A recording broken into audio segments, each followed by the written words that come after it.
ಮಂಡ್ಯ ರಾಮಸ್ವಾಮಿ ನಾಲೆಯಲ್ಲಿ ಭೀಕರ ದುರಂತ, 4 ಮಕ್ಕಳು ನೀರುಪಾಲು. ಕನ್ನಡ ರಾಜ್ಯೋತ್ಸವ ಮೆರವಣಿಗೆ ವೇಳೆ 6 ಯುವಕರಿಗೆ ಚಾಕುರಿತ. ಪಿಕೆಪಿಎಸ್ ಚುನಾವಣೆ ವೇಳೆ ಬಿಜೆಪಿ ಕಾಂಗ್ರೆಸ್ ಮಾರಾಮಾರಿ, ವಿಡಿಯೋ ವೈರಲ್. ಆಂಬ್ಯುಲೆನ್ಸ್ ಚಾಲಕನ ಎಡವಟ್ಟಿಗೆ 2 ಬಲಿ. ರಸ್ತೆಗೆ ಕಸ ಸುರಿದವರ ಮನೆ ಬಾಗಿಲಿಗೆ ಕಸ.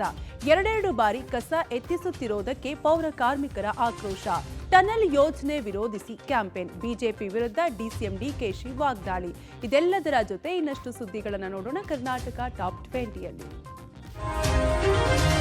ಮಂಡ್ಯ ಜಿಲ್ಲೆಯ ಶ್ರೀರಂಗಪಟ್ಟಣ ತಾಲೂಕಿನ ಮಂಡ್ಯ ಕೊಪ್ಪಲು ಸಮೀಪದ ರಾಮಸ್ವಾಮಿ ನಾಲೆಯಲ್ಲಿ ನಾಪತ್ತೆಯಾಗಿದ್ದ 4 ಮಕ್ಕಳ ಮೃತದೇಹ ಪತ್ತೆಯಾಗಿದೆ. ಚಿಕಿತ್ಸೆ ಫಲಕಾರಿಯಾಗದೆ ಓರ್ವ ಬಾಲಕಿ ಆಸ್ಪತ್ರೆಯಲ್ಲಿ ಸಾವನ್ನಪ್ಪಿದ್ದಾಳೆ. ಮೈಸೂರಿನ ಶಾಂತಿನಗರದಲ್ಲಿರುವ ಮದ್ರಸಾದ 15ಕ್ಕೂ ಹೆಚ್ಚು ವಿದ್ಯಾರ್ಥಿಗಳು ತಮ್ಮ ಶಿಕ್ಷಕರ ಜೊತೆಗೆ ಮಂಡ್ಯ ಕೊಪ್ಪಲಿಗೆ ಬಂದಿದ್ರು. ಕಾವೇರಿ ನದಿ ಪಕ್ಕದಲ್ಲಿರುವ ರಾಮಸ್ವಾಮಿ ನಾಲೆ ಬಳಿ ಊಟ ಮುಗಿಸಿ ಮದ್ರಸಾದಿಂದ ತರಲಾಗಿದ್ದ ಮ್ಯಾಟ್ ಬೆಡ್ಶೀಟ್ಗಳನ್ನು ಸ್ವಚ್ಛಗೊಳಿಸೋಕೆ ನಾಲೆಗೆ ಇಳಿದಿದ್ದಾರೆ.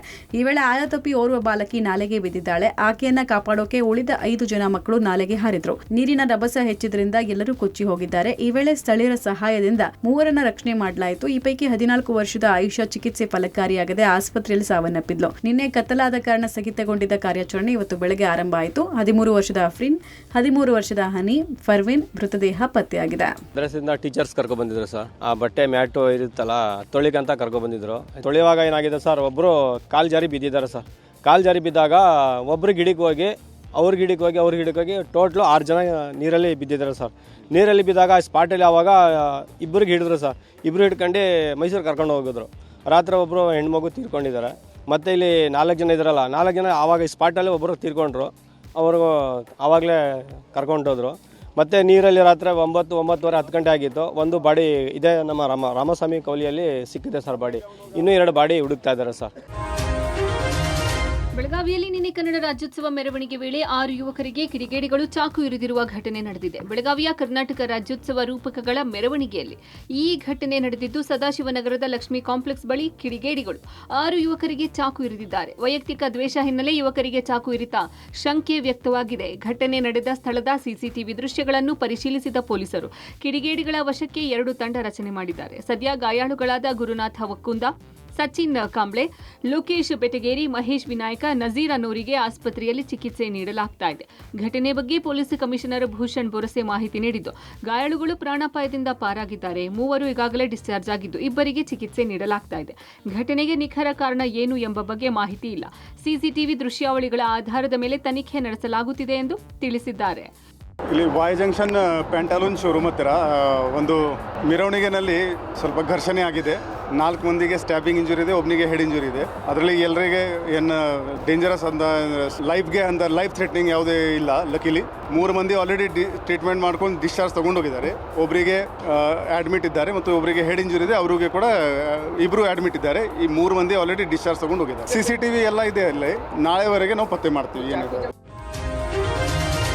ಬೆಂಗಳೂರಿನಲ್ಲಿ ತಡರಾತ್ರಿ ಭೀಕರ ಅಪಘಾತವೊಂದು ಸಂಭವಿಸಿದೆ. ಅತಿ ವೇಗವಾಗಿ ಬಂದ ಆಂಬ್ಯುಲೆನ್ಸ್ 3 ಬೈಕ್ಗಳಿಗೆ ಡಿಕ್ಕಿ ಹೊಡೆದು ದಂಪತಿ ಸ್ಥಳದಲ್ಲೇ ಸಾವನ್ನಪ್ಪಿದ್ದಾರೆ. ಬೆಂಗಳೂರಿನ ಶಾಂತಿನಗರ ಡಬಲ್ ರೋಡ್ನ ಸಿಗ್ನಲ್ನಲ್ಲಿ ಈ ಘಟನೆ ನಡೆದಿದೆ. ಶಾಂತಿನಗರದ ಸಿಗ್ನಲ್ನಲ್ಲಿ ಬೈಕ್ ಸವಾರರು ನಿಂತಿದ್ದ ವೇಳೆ ವೇಗವಾಗಿ ಬಂದ ಆಂಬ್ಯುಲೆನ್ಸ್ ಬೈಕ್ಗಳಿಗೆ ಡಿಕ್ಕಿ ಹೊಡೆದಿದೆ. ಡಿಕ್ಕಿಯ ರಭಸಕ್ಕೆ 3 ಬೈಕುಗಳು ಜಖಮಾಗಿದೆ. ಜೊತೆಗೆ ಬೈಕ್ನಲ್ಲಿದ್ದ ಇಸ್ಮಾಯಿಲ್ ಹಾಗೂ ಸಬೀನಾ ಬಾನು ಎಂಬ ದಂಪತಿ ಸ್ಥಳದಲ್ಲೇ ಉಸಿರು ಚೆಲ್ಲಿದ್ದಾರೆ. ಖಾಸಗಿ ಆಸ್ಪತ್ರೆಯ ಆಂಬ್ಯುಲೆನ್ಸ್ನಲ್ಲಿ ಯಾವೊಬ್ಬ ರೋಗಿ ಇಲ್ಲದಿದ್ದರೂ ವೇಗವಾಗಿ ಬಂದಿದ್ದಾನೆ. ವಾಹನ ನಿಯಂತ್ರಣಕ್ಕೆ ಸಿಗದ ಹಿನ್ನೆಲೆ ಏಕಾಏಕಿ ಸಿಗ್ನಲ್ ನಲ್ಲಿ ಮುಂದೆ ನಿಂತಿದ್ದ ಬೈಕ್ಗಳಿಗೆ ಡಿಕ್ಕಿ ಹೊಡೆದು 2ರನ್ನು ಬಲಿ ಪಡೆದಿದ್ದಾನೆ. ಈ ಘಟನೆಯಿಂದ ರೊಚ್ಚಿಗೆದ್ದ ಸ್ಥಳೀಯರು ಆಂಬ್ಯುಲೆನ್ಸ್ನ ಪಲ್ಟಿ ಮಾಡಿ ಆಕ್ರೋಶ ಹೊರಹಾಕಿದ್ದಾರೆ.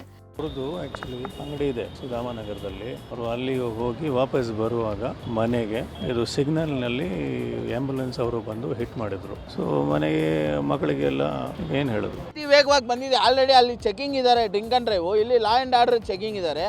ಅಷ್ಟು ವೇಗವಾಗಿ ಬರೋಗಿದ್ದಾರೆ. ಆ್ಯಕ್ಚುಲಿ ಅಲ್ಲಿ ಆಟೋ ಅವರು ಸ್ಟಾಪ್ ಮಾಡಿದ್ದಾರೆ. ಇವರು ಸ್ಪೀಡ್ ನೋಡಿಕೊಂಡು ಹಿಂಗೆ ಆಗೋದಕ್ಕೆ ಘಟನೆ ಯಾರು ಸರ್ ಮಾಡೋದು? ರಸ್ತೆಗೆ ಕಸ ಸುರಿದವರ ಮನೆ ಬಾಗಿಲಿಗೆ ಕಸ ಸುರಿಯುವ ಗ್ರೇಟರ್ ಬೆಂಗಳೂರು ಅಭಿಯಾನಕ್ಕೆ ವಿರೋಧ ವ್ಯಕ್ತವಾಗಿದೆ. ಈ ನಡುವೆ ಯಾವ ಪುರುಷಾರ್ಥಕ್ಕೆ ಜಿಬಿಎ ಈ ಅಭಿಯಾನ ಮಾಡ್ತಿದೆ ಎಂಬ ಪ್ರಶ್ನೆ ಉದ್ಭವಿಸಿದೆ. ಯಾಕಂದ್ರೆ ರಸ್ತೆಯಲ್ಲಿ ಕಸ ಹಾಕುವವರ ಮನೆಯನ್ನು ಹುಡುಕಿ ಅವರ ಮನೆ ಮುಂದೆ ಕಸ ಸುರಿತಾ ಇರೋ ಜಿಬಿಎ ಬಳಿಕ ಅವರಿಂದ ದಂಡ ಪಡೆದುಕೊಂಡು ಮತ್ತೆ ಆ ಕಸವನ್ನ ಪೌರ ಕಾರ್ಮಿಕರಿಂದಲೇ ಕ್ಲೀನ್ ಮಾಡಿಸ್ತಾ ಇದೆ. ಇದರಿಂದ ಪೌರ ಕಾರ್ಮಿಕರು ಆಕ್ರೋಶ ವ್ಯಕ್ತಪಡಿಸಿದ್ದಾರೆ. ಒಂದು ಬಾರಿ ರಸ್ತೆಯಲ್ಲಿ ಕಸ ಎತ್ತಿಸುತ್ತಿದ್ದು, ಮತ್ತೊಂದು ಬಾರಿ ಮನೆಗಳ ಮುಂದೆ ಕಸ ಸುರಿಸಿ ಅದನ್ನು ಕೂಡ ಪೌರ ಕಾರ್ಮಿಕರಿಂದಲೇ ಎತ್ತಿಸಲಾಗ್ತಿದೆ. ಹೀಗೆ ಪೌರ ಕಾರ್ಮಿಕರ ಬಳಿ ಎರಡೆರಡು ಬಾರಿ ಕಸ ಎತ್ತಿಸುತ್ತಿರುವ ಜಿಬಿಎ ನಡೆಗೆ ಪೌರ ಕಾರ್ಮಿಕರು ಆಕ್ರೋಶ ವ್ಯಕ್ತಪಡಿಸಿದ್ದಾರೆ. ಯಾವ ಪುರುಷಾರ್ಥಕ್ಕೆ ಈ ಅಭಿಯಾನ ಅಂತ ಕಿಡಿಕಾರಿದ್ದಾರೆ. ಮೊದಲು ಕೂಡ 100 ರೂಪಾಯಿ 200 ರೂಪಾಯಿ ಅಂತ ದಂಡ ಹಾಕ್ತಿದ್ರು, ದಂಡ ಕಟ್ತಿದ್ರು, ಹೋಗ್ತಿದ್ರು. ಈಗ ತಗೊಂಡೋಗ್ಬಿಟ್ಟು ಮತ್ತೆ ಮನೆ ಹತ್ರ ಸುರಿತಾರೆ. ಮತ್ತೆ ಆ ಕಸನ ಎತ್ತೋದು ಕೂಡ ಅದೇ ಆಟೋ ಚಾಲಕರು ಮತ್ತು ಸಹಾಯಕರು, ಇವ್ರಿಗೆ ಡಬಲ್ ಕೆಲಸ ಆಗ್ತಾಯಿದೆ. ಸುಮ್ಮನೆ ಮನೆ ಹತ್ರ ಹೋಗ್ಬಿಟ್ಟು ಕಸ ಸುರಿಯೋದು ಪರಿಹಾರ ಅಲ್ಲ ಅದು. ಈಗ ತಗೊಂಡೋಗ್ಬಿಟ್ಟು ಮತ್ತೆ ಮನೆ ಹತ್ರ ಸುರಿತಾರೆ. ಮತ್ತೆ ಆ ಕಸನ ಎತ್ತೋದು ಕೂಡ ಅದೇ ಆಟೋ ಚಾಲಕರು ಮತ್ತು ಸಹಾಯಕರು, ಇವ್ರಿಗೆ ಡಬಲ್ ಕೆಲಸ ಆಗ್ತಾಯಿದೆ. ಆಮೇಲೆ ಸುರಿಯೋ ಜಾಗದಲ್ಲಿ ನೋಡ್ರಿ, ಅವ್ರಿಗೆ ಗ್ಲೌಸ್ ಇಲ್ಲ, ಮಾಸ್ಕ್ ಇಲ್ಲ, ಮತ್ತು ಹ್ಯಾಟ್ ಇಲ್ಲ, ಗಂಬೂಟ್ ಇಲ್ಲ. ಈ ರೀತಿ ಮಾಡ್ತಾಯಿದ್ರೆ KMC ಆ್ಯಕ್ಟ್ ಪ್ರಕಾರ ಕಾನೂನು ರೀತಿ ಇದನ್ನು ನೋಡಿದ್ರೆ ಮಹೇಶ್ವರ ಅವ್ರನ್ನ ಅರೆಸ್ಟ್ ಮಾಡಬೇಕು. ಡಿಸಿಎಂ ಡಿಕೆ ಶಿವಕುಮಾರ್ ಕನಸಿನ ಕೂಸು ಬೆಂಗಳೂರು ಟನಲ್ ಯೋಜನೆ ವಿರೋಧಿಸಿ ರಾಜ್ಯ ಬಿಜೆಪಿ ಬೆಂಗಳೂರಿನ ಲಾಲ್ಬಾಗ್ನಲ್ಲಿ ಜನಜಾಗೃತಿ ಅಭಿಯಾನ ನಡೆಸಿದೆ. ವಿಪಕ್ಷ ನಾಯಕ ಆರ್ ಅಶೋಕ್ ಮತ್ತು ಸಂಸದ ತೇಜಸ್ವಿ ಸೂರ್ಯ ಈ ವಿಚಾರವಾಗಿ ಸಾರ್ವಜನಿಕರ ಜೊತೆ ಚರ್ಚೆ ನಡೆಸಿದ್ರು. ಬಳಿಕ ಮಾತನಾಡಿದ ಆರ್ ಅಶೋಕ್, ಈ ಯೋಜನೆಗೆ 120 ಡಿಪಾರ್ಟ್ಮೆಂಟ್ ಇಂದ ಅನುಮತಿ ಬೇಕು, ಆದರೆ ಒಬ್ಬರ ಅನುಮತಿಯನ್ನು ತೆಗೆದುಕೊಂಡಿಲ್ಲ. ಬಿಹಾರ, ತಮಿಳುನಾಡು ಎಲೆಕ್ಷನ್ಗಾಗಿ ಮತ್ತು ಹಣ ಲೂಟಿ ಮಾಡುವ ಉದ್ದೇಶದಿಂದ ಈ ಯೋಜನೆಗೆ ಕೈ ಹಾಕಲಾಗಿದೆ ಎಂದಿದ್ದಾರೆ. ಭೂಮಿ ಮೇಲಿರುವ ರೋಡ್ನೇ ಮಾಡಿಲ್ಲ, ಭೂಮಿ ಒಳಗೆ ಮಾಡಲು ಹೊರಟಿದ್ದಾರೆ ಎಂದು ವ್ಯಂಗ್ಯವಾಡಿದ್ದಾರೆ. ಸಂಸದ ತೇಜಸ್ವಿ ಸೂರ್ಯ ಮಾತನಾಡಿ, ಟನಲ್ ರಸ್ತೆಗೆ ಯಾವ ಇಲಾಖೆಯಿಂದಲೂ ಅನುಮತಿ ಪಡೆದಿಲ್ಲ. ಬೆಂಗಳೂರಿನ ಆರ್ಥಿಕ ಪರಿಸ್ಥಿತಿಯನ್ನ ಪಾತಾಳಕ್ಕೆ ಇಳಿಸಲು ಹೋಗ್ತಿದ್ದಾರೆ. ಇದು ತೇಜಸ್ವಿ ಸೂರ್ಯ ವಿರೋಧ ಮಾಡ್ತಿರೋದಲ್ಲ, ಇದು ಬೆಂಗಳೂರು ಜನರ ವಿರೋಧ ಎಂದಿದ್ದಾರೆ. ನೀವು ಇದಕ್ಕೆ 1 ಕಿಲೋಮೀಟರ್ಗೆ 1285 ಕೋಟಿ ರೂಪಾಯಿ ಖರ್ಚಾಗ್ತದೆ. 1 ಕಿಲೋಮೀಟರ್ ಸುರಂಗ ರಸ್ತೆಗೆ ಬದಲಾಗಿ ನೀವು 5 ಕಿಲೋಮೀಟರ್ ನೀವು ಮೆಟ್ರೋ ಮಾಡ್ಬೋದು. ಈ ಸುರಂಗದಲ್ಲಿ ಹೋಗುವಂಥದ್ದು 1800 ವೆಹಿಕಲ್ ಪರ್ ಅವರ್. ಮೆಟ್ರೋದಲ್ಲಿ ಎಷ್ಟು ಹೋಗ್ತಾರೆ ನಿಮಗೆ? 60,000 ಜನ. ಯಾವುದು ಫೀಸಿಬಲ್? ಅಲ್ಲಿ ನಿಮಗೆ ಕಮಿಷನ್ ಸಿಗಲ್ಲ. ಮೆಟ್ರೋದಲ್ಲಿ ಇಲ್ಲಿ ಕಮಿಷನ್ ಸಿಗ್ತದೆ, ಅಷ್ಟೇ ಡಿಫರೆನ್ಸ್, ಬೇರೆ ಏನು ಡಿಫರೆನ್ಸ್ ಇಲ್ಲ. ಇಲ್ಲಿ ಈ ಟನಲ್ ರಸ್ತೆ ಶ್ರೀಮಂತರಿಂದ ಶ್ರೀಮಂತರಿಗಾಗಿ ಶ್ರೀಮಂತರಿಗೋಸ್ಕರ ಮಾಡಿರುವಂಥ ಯೋಜನೆ ಇದು. ಇಲ್ಲಿ ಅಧಿಕಾರಿಗಳಿಗೆ ಇದ್ರ ಸಂಬಂಧಪಟ್ಟಂಥವ್ರಿಗೆ ಯಾವುದೇ ಪ್ರಶ್ನೆ ಕೇಳಿದ್ರು ಅವ್ರಿಗೆ ಯಾವುದಕ್ಕೂ ಉತ್ತರ ಇಲ್ಲ. ಎನ್ವಿರಾನ್ಮೆಂಟ್ ಪರ್ಮಿಷನ್ ತಗೊಂಡಿದ್ದೀರಾ, geological survey of India permission ತಗೊಂಡಿದ್ದೀರಾ, ಅಸೆಸ್ಮೆಂಟ್ ಮಾಡಿದ್ದೀರಾ, ಹೈಡ್ರೋಲಾಜಿಕಲ್ ಸರ್ವೆ ಮಾಡಿದ್ದೀರಾ? ಯಾವುದೂ ಇಲ್ಲ. ಆದರೆ ಆಗಲೇ ಟೆಂಡರ್ ಕರೆದಿದ್ದಾರೆ. ಬೆಂಗಳೂರು ಟನಲ್ ಯೋಜನೆ ವಿರೋಧಿಸಿ ಬಿಜೆಪಿಯಿಂದ ಸಹಿ ಸಂಗ್ರಹ ಅಭಿಯಾನಕ್ಕೆ ಡಿಸಿಎಂ ಡಿಕೆ ಶಿವಕುಮಾರ್ ಟಕ್ಕರ್ ಕೊಟ್ಟಿದ್ದಾರೆ. ಬೆಂಗಳೂರಿನಲ್ಲಿ ಮಾತನಾಡಿದ ಡಿಕೆಶಿ, ಒಳ್ಳೇದ್ ಮಾಡ್ಲಿ, ಜಾಗೃತಿ ಮೂಡಿಸಲಿ ಎಂದಿದ್ದಾರೆ. ಅಶೋಕ್ ಅಧ್ಯಕ್ಷತೆಯಲ್ಲಿ ಒಂದು ಸಮಿತಿ ಮಾಡ್ತೀವಿ, ನಾನು ಸಿದ್ಧನಿದ್ದೇನೆ, ಯಾರ್ಯಾರು ಸದಸ್ಯರು ಬೇಕು ಎಂದು ಅವರೇ ಹೇಳಲಿ. ಇದು ನನ್ನ ಆಸ್ತಿಯಲ್ಲ ಅಥವಾ ಯಾರ ಆಸ್ತಿಯೂ ಅಲ್ಲ, ಇದು ಸಾರ್ವಜನಿಕರಿಗಾಗಿ ಮಾಡ್ತಾ ಇರೋ ಯೋಜನೆ ಎಂದಿದ್ದಾರೆ. ಇನ್ನು ನಾನು ಎಲ್ಲ ಅಧ್ಯಯನ ಮಾಡಿದ್ದೀನಿ, ನಾನು ಲಾಲ್ಬಾಗ್ ಹಾಳು ಮಾಡೋಕೆ ಮೂರ್ಖನಲ್ಲ, ಲಾಲ್ಬಾಗ್ ಇತಿಹಾಸ ಕೂಡ ನನಗೆ ಗೊತ್ತಿದೆ ಅಂತ ಬಿಜೆಪಿ ವಿರುದ್ಧ ವಾಗ್ದಾಳಿ ನಡೆಸಿದ್ರು. ಇನ್ನು ತೇಜಸ್ವಿ ಸೂರ್ಯಗೂ ಮಾತಿನಲ್ಲೇ ತಿವಿದ್ರು. ಒಳ್ಳೆಯದು, ಜಾಗೃತಿ ಮೂಡಿಸ್ಲಿ. ನಾನು ಈಗಾಗಲೇ ಹೇಳಿದ್ದೀನಿ, ಅಶೋಕ್ ಅಧ್ಯಕ್ಷತೆಯಲ್ಲೇ ಒಂದು ಸಮಿತಿ ಮಾಡ್ತೀನಿ, ರೆಡಿ ಇದ್ದೀನಿ ನಾನು. ಅವರೇ ಯಾರು ಮೆಂಬರ್ ಮಾಡಬೇಕು ಅಂತ ಹೇಳಿ ಅದು ಮಾಡಕ್ಕೆ ಹೇಳಿದ್ದೀನಿ. ನಾನು ಎಲ್ಲ ಅಧ್ಯಾಯ ಮಾಡಿದ್ದೀನಿ. ನಾನು ಲಾಲ್ಬಾಗ್ನ ಹಾಳು ಮಾಡೋಕ್ಕೆ ಮೂರ್ಖನಲ್ಲ. ತೇಜಸ್ವಿ ಸೂರ್ಯ ಅವ್ನಿಗೆ ಸ್ವಲ್ಪ ಅವನಿಗಿನ್ನ ಈಗ ನಾನು ಹೇಳ್ಸಂದ್ರೆ ನಿಂತಿವೆ. ಅವ್ನು ದೊಡ್ಡ ಲೀಡ್ರು, ಭಾಳ ಅತೀ ಬುದ್ಧಿವಂತ. ಪಾಪ ಫ್ಲೈಟ್ ಡೋರ್ನೇ ಓಪನ್ ಮಾಡಿಬಿಟ್ಟಿದೆ. ಅಲ್ಲೋಗಿ ಅಮೇರಿಕಾಗೆ ಹೋಗ್ಬಿಟ್ಟು ಇಂಟ್ರ್ಯೂ ಇಲ್ಲದೆ, ಪಾಪ ಅವ್ರ ಪರ್ಮಿಷನ್ ಇಲ್ಲದೆ, ಪಾಪ ವೈಟ್ ಹೌಸ್ ಟ್ರಂಪು ಮೀಟ್ ಮಾಡೋಕೆ ಹೋಗಿ ಅಲ್ಲೆಲ್ಲ ಉಗಿಸ್ಕೊಂಡು ಬಂದಿದ್ದಾರೆ.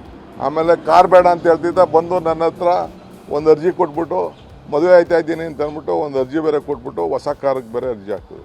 ಮದುವೆಕ್ಕಿಂತ ಮುಂಚಿತವಾಗಿ ಲೆಟ್ರ್ ಇದೆ, ಬೇಕಾದ್ರೆ ನಿಮಗೆ ರಿಲೀಸ್ ಮಾಡುವಂತ ನಾನು ಮಾಡ್ತೀನಿ. ನಾನು ಬೆಂಗಳೂರಿನ ಲಾಲ್ಬಾಗ್ ಮೂಲಕ ಸುರಂಗ ರಸ್ತೆ ಯೋಜನೆಗೆ ವ್ಯಾಪಕ ವಿರೋಧ ವ್ಯಕ್ತವಾಗ್ತಾ ಇದೆ. ನಟಿಯರಾದ ಸುಧಾ ಬೆಳವಾಡಿ ಮತ್ತು ಸಂಯುಕ್ತ ಸೇರಿದಂತೆ ಹಲವು ನಾಗರಿಕರು ಈ ಯೋಜನೆ ವಿರೋಧಿಸಿ ಪ್ರತಿಭಟನೆ ನಡೆಸಿದ್ದಾರೆ. ಲಾಲ್ಬಾಗ್ನಲ್ಲಿ ಟನಲ್ ರೋಡ್ ಕಾಮಗಾರಿ ವಿರೋಧಿಸಿ ಲಾಲ್ಬಾಗ್ ಪ್ರದಕ್ಷಿಣೆ ಹಾಕಿದ ಪರಿಸರ ಹೋರಾಟಗಾರರು ಕಪ್ಪು ಮತ್ತು ಹಸಿರು ಬಟ್ಟೆಯನ್ನು ಧರಿಸಿ ವಾಕಿಂಗ್ ಮಾಡಿದ್ರು. ಬೆಂಗಳೂರು ರಕ್ಷಿಸಿ, ಟನಲ್ ರೋಡ್ ನಿಲ್ಲಿಸಿ ಎಂದು ಬೃಹತ್ ಬೋರ್ಡ್ ಮೂಲಕ ಸಹಿ ಸಂಗ್ರಹ ಅಭಿಯಾನ ನಡೆಸಿದ್ರು. ಲಾಲ್ಬಾಗ್ ಪಶ್ಚಿಮ ದ್ವಾರದಿಂದ RV road, Lalbagh metro station ವರೆಗೂ ನಡೆದು ಲಾಲ್ಬಾಗ್ ಉಳಿಸಿ ಅಂತ ಸರ್ಕಾರಕ್ಕೆ ಮನವಿ ಮಾಡಿದ್ರು. ನೂರಾರು ಜನರು ಅಭಿಯಾನದಲ್ಲಿ ಭಾಗಿಯಾಗಿದ್ದರು. ಕಾಂಗ್ರೆಸ್ನಲ್ಲಿ ನವೆಂಬರ್ ಕ್ರಾಂತಿ ಕುತೂಹಲ ಜೋರಾಗಿದೆ. ಕಾಂಗ್ರೆಸ್ನಲ್ಲಿ ಎಲ್ಲರೂ ಸೈಲೆಂಟ್ ಆಗಿದ್ದಾರೆ, ಆದರೆ ಡಿಕೆ ಶಿವಕುಮಾರ್ ಮಾತ್ರ ಫುಲ್ ಆಕ್ಟಿವ್ ಆಗಿದ್ದಾರೆ. ಪವರ್ ಶೇರಿಂಗ್ ಬಗ್ಗೆ ಯಾರೂ ಮಾತನಾಡಬಾರದು ಅಂತ ಸಂದೇಶ ಕೊಡುತ್ತಲೇ ಡಿಕೆ ಶಿವಕುಮಾರ್ ಆಕ್ಟಿವ್ ಆಗಿದ್ದಾರೆ. ಒಂದ್ ಕಡೆ ಪವರ್ ಶೇರಿಂಗ್ ಬಗ್ಗೆ ಸಿಎಂ ಸಿದ್ದರಾಮಯ್ಯ ಏನೂ ಮಾತಾಡ್ತಾ ಇಲ್ಲ, ಹೈಕಮಾಂಡ್ ನಿರ್ಧಾರ ಅಂತಿಮ ಅಂತ ಮೌನಕ್ಕೆ ಶರಣಾಗಿದ್ದು. ಮತ್ತೊಂದು ಕಡೆ ಪವರ್ ಶೇರಿಂಗ್ ಬಗ್ಗೆ ಮಾತಾಡಿ ಯಾರೂ ದಣಿವಾಗೋದು ಬೇಡ ಅಂತ ಡಿಕೆಶಿ ಪರೋಕ್ಷವಾಗಿ ಪವರ್ ಶೇರಿಂಗ್ ಮಾತುಗಳನ್ನಾಡಿದ್ದಾರೆ. ಹೈಕಮಾಂಡ್ ಅಂತಿಮ ತೀರ್ಮಾನ ಅಂತ ಸಿಎಂ ಕನಸು ಕಾಣ್ತಾ ಇರೋ ಡಿಸಿಎಂ ಪವರ್ ಶೇರಿಂಗ್ ಬಗ್ಗೆ ಸೈಲೆಂಟ್ ಆಗಿ ಗೇಮ್ ಚಾಲೂ ಮಾಡಿದ್ದಾರೆ. ನಾನು ನಾನು ಸಿಎಂ ಮಾತಾಡೋದು ಮಾತ್ರ ಅಂತಿಮ ಅಂತ, ಬೇರೆ ಯಾರು ಮಾತನಾಡೋದು ಬೇಡ ಅಂತ ಸಂದೇಶ ರವಾನಿಸಿದ್ದಾರೆ. ಯಾರು ಏನೇ ಅಂದ್ರೂ ಅದು ನಮ್ಮಿಬ್ಬರ ನಡುವಿನ ಮಾತುಕತೆ ಹಾಗೂ ಒಪ್ಪಂದ ಎಂಬ ಸಂದೇಶವನ್ನು ಡಿಸಿಎಂ ಡಿಕೆ ಶಿವಕುಮಾರ್ ರವಾನಿಸಿದ್ದಾರೆ ಎನ್ನಲಾಗಿದೆ. ಹೀಗಾಗಿ ಡಿಕೆ ಶಿವಕುಮಾರ್ ಮಾತಿನ ವರಸೆ ಕ್ರಾಂತಿಗೆ ಕೊಡ್ತಿರೋ ಮುನ್ಸೂಚನೆಯ, ನವೆಂಬರ್ನಲ್ಲೇ ಕ್ರಾಂತಿ ಶುರುವಾಗುವುದು ಪಕ್ಕಾನ ಎಂಬ ಅನುಮಾನಗಳು ಶುರುವಾಗಿದೆ. ನೀವು ದಣಿ ತಗೊಳ್ಳೋದು ಬೇಡ, ಯಾವ ಲೀಡರ್ಗಳು ದಣಿ ತಗೊಳ್ಳೋದು ಬೇಡ. ನಾನು ಮುಖ್ಯಮಂತ್ರಿಗಳು ಏನು ಮಾತಾಡಿದ್ವಿ ಅದು ಮಾತ್ರ ಮಾತು, ಅದು ಬಿಟ್ಟರೆ ಯಾರ ಮಾತುಗೂ ಕಿಮ್ಮತ್ತು ಇಲ್ಲಿಲ್ಲ. ಅದೆಲ್ಲ ನಮ್ಮ ಕೈನಲ್ಲಿ ಏನಿದೆ ರೀ, ನಾನು ಹೆಂಗೆ ಅದಕ್ಕೆ ಹೇಳಿಕೆ ಕೊಡಲಿ? ಅಪೇಕ್ಷೆ ಇರ್ಬೋದು, ಆದರೆ ನಾನು ಹೆಂಗಪ್ಪ ಹೇಳ್ಬೇಕು ಅದು ಗೊತ್ತಿಲ್ಲ ನನಗೆ. ನವೆಂಬರ್ ಕ್ರಾಂತಿ ಅವೆಲ್ಲ ನಮಗೇನು ಗೊತ್ತಾಗಲ್ಲ. ಚರ್ಚೆ ಅಥವಾ ಕ್ರಾಂತಿ ಅಂತ ಏನೂ ಇಲ್ಲ. ಏನಾಗಬೇಕು ಅನ್ನೋದು ಹೈಕಮಾಂಡ್ ತೀರ್ಮಾನ ಮಾಡುತ್ತೆ. ಸದ್ಯ ಮುಖ್ಯಮಂತ್ರಿಗಳು ಸಿದ್ದರಾಮಯ್ಯ ಇದ್ದಾರೆ, ಅವರು ಮುಂದುವರೆದಿದ್ದಾರೆ. ಕ್ರಾಂತಿ ಭ್ರಾಂತಿ ಏನೂ ಇಲ್ಲ. ಶಾಂತಿ ಆಗಲಿ ಇದು ಹೈಕಮಾಂಡ್ಗೆ ಬಿಟ್ಟಂಥ ವಿಚಾರ, ಪಕ್ಷದ AICC ಅಧ್ಯಕ್ಷರ ಗಮನಕ್ಕೆ ಬಿಟ್ಟಂಥ ವಿಚಾರ. ಕಾಂಗ್ರೆಸ್ನಲ್ಲಿ ನವೆಂಬರ್ ಕ್ರಾಂತಿ ಬಿರುಗಾಳಿ ಎದ್ದಿದೆ. ಕಾಂಗ್ರೆಸ್ ಪಕ್ಷದಲ್ಲಿ ರಾಜಕೀಯ ಚಟುವಟಿಕೆ ಚುರುಕು ಪಡೆದುಕೊಂಡಿದೆ. ನಾಳೆ ಸಚಿವ ಸತೀಶ್ ಜಾರಕಿಹೊಳಿ ದೆಹಲಿಗೆ ತೆರಳಲಿದ್ದಾರೆ. ಅಧಿಕಾರ ಹಸ್ತಾಂತರ ಚರ್ಚೆ ಬೆನ್ನಲ್ಲೇ ದೆಹಲಿ ದಂಡಯಾತ್ರೆ ಕುತೂಹಲ ಮೂಡಿಸಿದೆ. AICC ಅಧ್ಯಕ್ಷ ಮಲ್ಲಿಕಾರ್ಜುನ ಖರ್ಗೆ ಭೇಟಿ ಮಾಡಲಿರುವ ಸಚಿವ ಸತೀಶ್ ಜಾರಕಿಹೊಳಿ ಮಾತುಕತೆ ನಡೆಸಲಿದ್ದಾರೆ.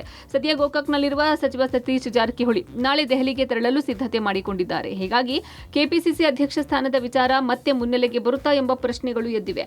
ಕೆಪಿಸಿಸಿ ಅಧ್ಯಕ್ಷ ಸ್ಥಾನಕ್ಕೆ ದಾಳ ಉರುಳಿಸುವ ಸಿದ್ಧತೆಯಲ್ಲಿ ಸಿಎಂ ಬಣ ಇದ್ಯಾ ಅನ್ನೋ ಅನುಮಾನ ಕೂಡ ಮೂಡಿದ್ದು, ಕೆಪಿಸಿಸಿ ಅಧ್ಯಕ್ಷ ಸ್ಥಾನ ವಿಚಾರದಲ್ಲಿ ಸತೀಶ್ ಜಾರಕಿಹೊಳಿ ಮುಂಚೂಣಿಯಲ್ಲಿದ್ದು ದೆಹಲಿ ಭೇಟಿ ಮಹತ್ವ ಪಡೆದುಕೊಂಡಿದೆ.